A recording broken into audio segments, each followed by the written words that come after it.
Paver block के कार्य में हुए कौभांड के मामले के उजागर होने के बाद इस मामले पर सवाल उठाते हुए वडोदरा शहर कांग्रेस समिति की ओर से आज वडोदरा महानगर पालिका की बड़ी कचहरी पर मोर्चा खोल दिया गया है। दरअसल कुछ दिनों पहले यज्ञेश शास्त्री नाम के एक शख्स की ओर से पत्रकार परिषद बुलाकर ये कहा गया था कि प्राइवेट फार्म हाउस में पेवर ब्लॉक डाले गए हैं, जिसके तहत वडोदरा महानगर पालिका के कॉन्ट्रैक्टर के तौर पर कार्य करने वाले कॉन्ट्रैक्टर को देखा गया है। अगर ये फार्म हाउस निजी मालिकी का है और पेवर ब्लॉक भी निजी मालिक की ओर से डलवाए जा रहे हैं, तो फिर इसका बिल वडोदरा महानगर पालिका की ओर से क्यों दिया जा रहा है। इस बात को यज्ञेश शास्त्री की ओर से साझा किया गया था। ये मामला बेहद गंभीर है, तब इस मामले के मद्देनजर अब वडोदरा शहर कांग्रेस समिति भी आवाज उठा रही है। ऐसे में कई आरोप लगाते हुए और इस मामले पर सही और निष्पक्ष जांच की मांग साझा करते हुए वडोदरा शहर कांग्रेस प्रमुख ऋत्विज जोशी और विपक्षी नेता चंद्रकांत श्रीवास्तव के साथ कांग्रेस के अन्य अग्रणी और कार्यकरों की ओर से इस मामले की पेशकश म्युनिसिपल कमिश्नर अरुण महेश बाबू के पास रखी गई है। तब इस मामले में म्युनिसिपल कमिश्नर अरुण महेश बाबू की प्रतिक्रिया भी सामने आई है। જે કોંગ્રેસ પાર્ટી દ્વારા અને એમના નેતા દ્વારા જે આવેદનપત્ર આપવામાં આવ્યું છે એને ધ્યાને લેતા એમને સાંભળવામાં પણ આવ્યું છે। એમની વાતોમાં કેટલી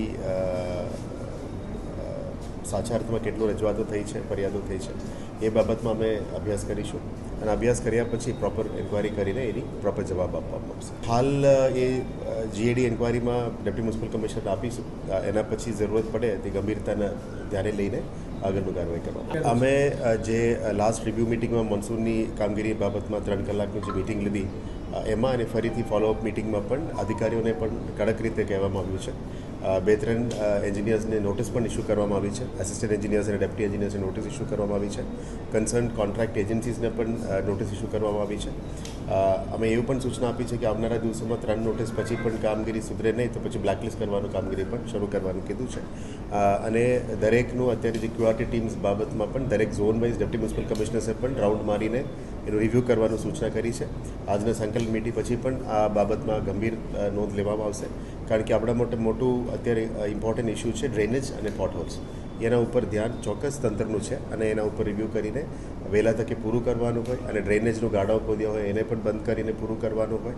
અદરવાઇઝ જે ખાસ સફાઈ કરવાનું હોય એને પણ નિકાલ કરવાનું કામગીરી કન્ટિન્યુઅસ રહેશે। વડોદરામાં કોર્પોરેશનની અંદર છેલ્લા 30 વર્ષથી ભાજપ સત્તામાં છે, પરંતુ આ 30 વર્ષમાં જે બીજેપીના નેતાઓ વિકાસની બૂમો પાડતા હતા, વડોદરાનો તો વિકાસ ના કર્યો, પણ ભાજપના કેટલાક નેતાઓનો ચોક્કસ વિકાસ થયો છે અને એના જીવતા જાગતા પુરાવા પણ છે। જ્યારે પેવર બ્લોક કોઈ ખાનગી ફાર્મ હાઉસમાં નાખવામાં આવે, એનું 5 લાખનું બિલ કોર્પોરેશનમાં આવે, એવી વાત પ્રેસ કોન્ફરન્સમાં કરવામાં આવી હતી। ત્યારે આ તપાસનો વિષય છે કે વડોદરા શહેરમાં અલગ અલગ વિસ્તારમાં જે પેવર બ્લોકનું કામ ચાલે છે એમાં જે જૂના પેવર બ્લોક કાઢીને નવા નાખવાના હજુ તો 6 મહિના પણ ના થયા હોય તો એનો રીયુઝ થાય છે કે કેમ। અને મોટાભાગે તમે જુઓ કે પેવર બ્લોકનું કામ પણ બીજેપીના જે મળતિયાઓ છે એ ડાયરેક્ટલી ઇનડાયરેક્ટલી આમાં જે સબ કોન્ટ્રાક્ટ ચલાવતા હોય છે, એવી વાત પણ અમને જાણવા મળી છે। ત્યારે પેવર બ્લોકનું વડોદરા શહેરમાં કૌભાંડ થતું હોય એવું મારું માનવું છે। અને જે આક્ષેપો થયા પ્રેસ કોન્ફરન્સમાં ડેપ્યુટી મેયરના હોદ્દાનો વ્યક્તિ જ્યારે એની પર આક્ષેપ થયા હોય કે ભાઈ એક ઝેરોક્સનું દુકાન ચલાવતા હતા અને રાતોરાત એવું તો શું અલાદીનનો ચિરાગ હાથમાં આવી ગયો કે જમીનોમાં, હોટલોમાં ઇન્વેસ્ટમેન્ટ અને કરોડપતિ થઈ જાય છે। અને મારો પ્રશ્ન છે, તમે જુઓ 30 વર્ષથી ભાજપ સત્તામાં છે, તો અહીંના કેટલા પૂર્વ મેયરો પર પણ આક્ષેપ થયા છે, એમના બીજેપીના કેટલા નેતાઓ પર પણ આક્ષેપ થયા છે કે પહેલાં કશું નહોતું, પછી કોર્પોરેટર બને કે નેતા બને કે ધારાસભ્ય કે જે પણ બને તો રાતોરાત એવું તો શું આવી જાય છે કે કરોડપતિ થઈ જાય છે।